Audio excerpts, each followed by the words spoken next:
ಸಾರಿ, hi friends, Prabha Paro ರೆಸಿಪಿಗೆ ಸ್ವಾಗತ. ನಾನಿವತ್ತು ರವೆ ರೊಟ್ಟಿ ಮಾಡಬೇಕು ಅಂತ ಹೇಳ್ಬಿಟ್ಟು ಚಿರೋಟಿ ರವೆ ನೆನೆಯಕ್ಕೆ ಹಾಕೋ ಬದಲು ಇಡ್ಲಿ ರವೆ ಹಾಕ್ಬಿಟ್ಟಿದ್ದೀನಿ. ನಂಗೆ ಅದು ಗೊತ್ತಾಗಲೇ ಇಲ್ಲ, ಏನು ಮಾಡೋದಪ್ಪ ಅಂತ ಅರ್ಥ ಆಗಲಿಲ್ಲ. ಸೊ ನನಗೆ ಅದಕ್ಕೇ ಇದನ್ನು ಮಾಡ್ತಾಯಿದ್ದೀನಿ, ಹಿಟ್ಟು ಮಿಕ್ಸ್ ಮಾಡಿಬಿಟ್ಟು ಏನಾದರೂ ಮಾಡೋಣ ಅಂತ ಟ್ರೈ ಮಾಡ್ತಾಯಿದ್ದೀನಿ. ನೋಡೋಣ ಹೇಗೆ ಬರುತ್ತೆ ಅಂತ. ಈಗ ಅದನ್ನು ವೇಸ್ಟ್ ಆಗುತ್ತಲ್ವ, ಅದಕ್ಕೆ ಏನಾದರೂ ಒಂದು ಮಾಡಬೇಕಲ್ವ. ಇದೊಂದು ಟ್ರಯಲ್ ಅಷ್ಟೇ. ನಾವು ಒಂದೊಂದು ಸತಿ ತಪ್ಪು ಮಾಡ್ತೀವಲ್ಲ, ತಪ್ಪು ಮಾಡಿದ್ದಕ್ಕೆ ಅಡ್ಜಸ್ಟ್ ಮಾಡಬೇಕಲ್ವ. ಏನಾದರೂ ಒಂದು ಇಲ್ಲದೇ ಇದ್ದರೆ ಪದಾರ್ಥ ವೇಸ್ಟ್ ಆಗೋಗುತ್ತೆ ಅಲ್ವಾ. ಅದಕ್ಕೆ ಒಂದು ಅರ್ಧ ಕಪ್ಪಕ್ಕೆ ನಾನು 1 ಕಪ್ಪು ರವೆ ನೆನೆಯಕ್ಕೆ ಹಾಕಿದೆ, ಒಂದು ಅರ್ಧ ಕಪ್ಪು ಇದನ್ನು ಹಾಕ್ತಾಯಿದ್ದೀನಿ, ಅಕ್ಕಿ ಹಿಟ್ಟು ಹಾಕ್ತಾಯಿದ್ದೀನಿ. ನೋಡೋಣ ಹೆಂಗೆ. ಅರ್ಜೆಂಟಲ್ಲಿ ಮಾಡುವಾಗ ಏನಾದರೂ ಒಂದು ತಪ್ಪುಗಳು ಮಾಡಿಬಿಡ್ತೀವಿ ನಾವು. ನನ್ನ ಫ್ರೆಂಡ್ ಒಬ್ಬರೇ ಹೇಳ್ತಾಯಿದ್ರು, ಅಡುಗೆ ಮಾಡೋದು ಒಂದು ಕಲೆ ಅಲ್ಲ, ಕೆಟ್ಟಿರೋ ಅಡುಗೆನ ಸರಿ ಮಾಡೋದಿದೆಯಲ್ಲ ಅದು ಒಂದು ಕಲೆ ಅಂತ ಹೇಳ್ತಿದ್ರು. ಅದೆಷ್ಟು ನಿಜ ಅಂದರೆ ಈಗ ಅವ್ರು ತುಂಬ ನೆನಪಿಗೆ ಬರ್ತಿದ್ದಾರೆ ನನಗೆ. ಅವ್ರು ಹೇಳ್ತಾ ಇದ್ದು ಡೈಲಾಗ್ ನೆನೆಸ್ಕೊಂಡ್ರೆ. ಇದಿಷ್ಟು ದಪ್ಪ ಇದೆ, ಹೆಂಗೆ ಬರುತ್ತೋ ನಂಗೆ ಗೊತ್ತಿಲ್ಲ, ಟ್ರೈ ಮಾಡ್ತಾಯಿದ್ದೀನಿ. ಇದು ನಿಜವಾಗ್ಲೂ ಕೂಡುತ್ತಾ ಅಂತ ಯೋಚನೆ ನನಗೆ. ದೋಸೆ ಹಾಕಿದ್ರೆ ಖಂಡಿತ ಬರುತ್ತೋ ಬರಲ್ಲೋ ಗೊತ್ತಿಲ್ಲ. ಇದಕ್ಕೆ ಕೋಗ್ಲೆಂಟ್ ಆಗಲಿಕ್ಕೆ ರವೆ ಒಂಚೂರು ಹಾಕೋಣ. ರವೆ ಅಥವಾ ಗೋಧಿ ಹಿಟ್ಟು ಹಾಕಿದ್ರೂ ಆಗುತ್ತೆ ಅನಿಸುತ್ತೆ. ಒಂದು ಸ್ವಲ್ಪ ಗೋಧಿ ಹಿಟ್ಟೆ ಹಾಕೋತೀನಿ ನಾನು. ಒಂದೇ ಒಂದು ಸ್ಪೂನ್ ಗೋಧಿ ಹಿಟ್ಟು ಹಾಕೋತೀನಿ. ಅದು ಕೂಡಬೇಕಲ್ವ, ಇಲ್ಲಾಂದರೆ ಅಕ್ಕಿ ಹಿಟ್ಟು ಸರಿಯಾಗಿ ಅದು ಸಪ್ರೇಟಾಗಿ ಆಗುತ್ತೆ. ಒಂದು ಸ್ವಲ್ಪ ಉಪ್ಪು ಹಾಕೋತೀನಿ. ನಿನ್ನೆ ಯಾಕೆ ದೋಸೆ ಥರ ಮಾಡಬಾರ್ದು ಅಂತ ಇದಾಗಲೇ ಒಂದು 1 ಅವರ್ ಆಗೋಗಿದೆ ನೆನೆಸಿ. ತಿಂಡಿಗೋಸ್ಕರ ನನ್ನ ಮಗನಿಗೆ ಆಫೀಸ್ಗೆ ಹೋಗ್ತಿದ್ನಲ್ಲ, ಆವಾಗ ಮಾಡ್ಕೊಳ್ಳೋಣ ಅಂತ ಮಾಡಿದೆ.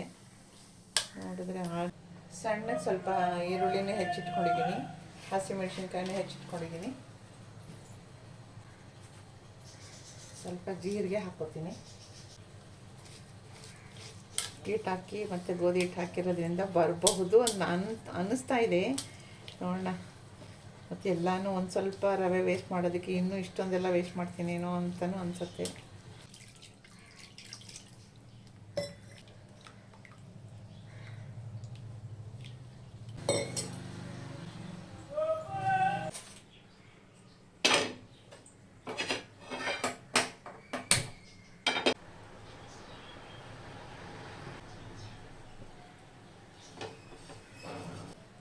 ದೇವರ ಹೆಸರು ಹೇಳ್ಕೊಂಡು ಶುರು ಮಾಡ್ತಾ ಇದ್ದೀನಿ.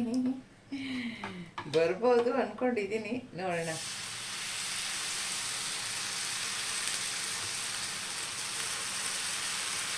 ಬಂತು ಫ್ರೆಂಡ್ಸ್ 9. ನೀವು ಹೀಗೆ ಏನಾದರೂ ಕೆಟ್ಟದ್ರೆ ಮನೇಲಿ ಟ್ರೈ ಮಾಡಿ.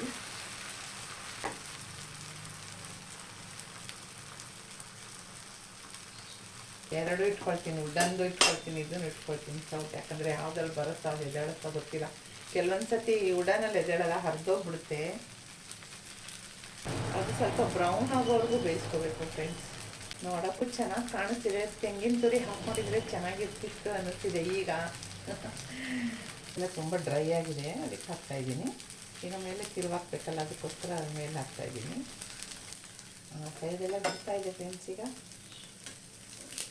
Wow, super. I won. Oh, no.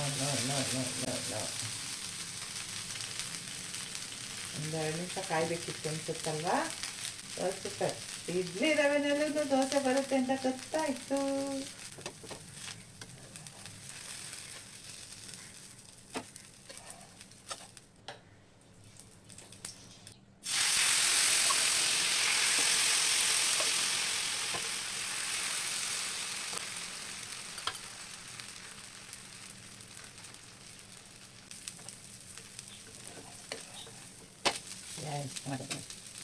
ಮೊದಲು ಹರಿತು, ಅದು ಎರಡನೇ ತುಂಬ ಚೆನ್ನಾಗಿ ಬಂತು. ಕೊನೆ ದೋಸೆಗೊಂದು ಸಕ್ಕರೆ ಹಾಕಿ ಮಾಡಿಕೊಡು ಅಂತ. ಅದಕ್ಕೆ ಸ್ವಲ್ಪ ಬ್ರೌನಾಗಿ ಬಂದಿದೆ ಫ್ರೆಂಡ್ಸ್. ನೋಡಿ ಎಷ್ಟು ಗರಿಗರಿಯಾಗಿದೆ, ನೋಡೋಕ್ಕೆ ಎಷ್ಟು ಚೆನ್ನಾಗಿದೆ ಗೊತ್ತಾ. ತಿಂತಾ ಇದ್ದರೆ ಗರುಮ್ ಅಂತ ಚೆನ್ನಾಗಿತ್ತು ಫ್ರೆಂಡ್ಸ್. ನೀವು ಮನೇಲಿ ಟ್ರೈ ಮಾಡಿ, ಲೈಕ್ ಮಾಡಿ, ಶೇರ್ ಮಾಡಿ, ಸಬ್ಸ್ಕ್ರೈಬ್ ಮಾಡಿ. ಟ್ರೈ ಮಾಡಿ ಹೇಗೆ ಬಂತು ಅಂತ ಹೇಳೋದನ್ನು ಮಾತ್ರ ಮರಿಬೇಡಿ. Okay, thank you for watching.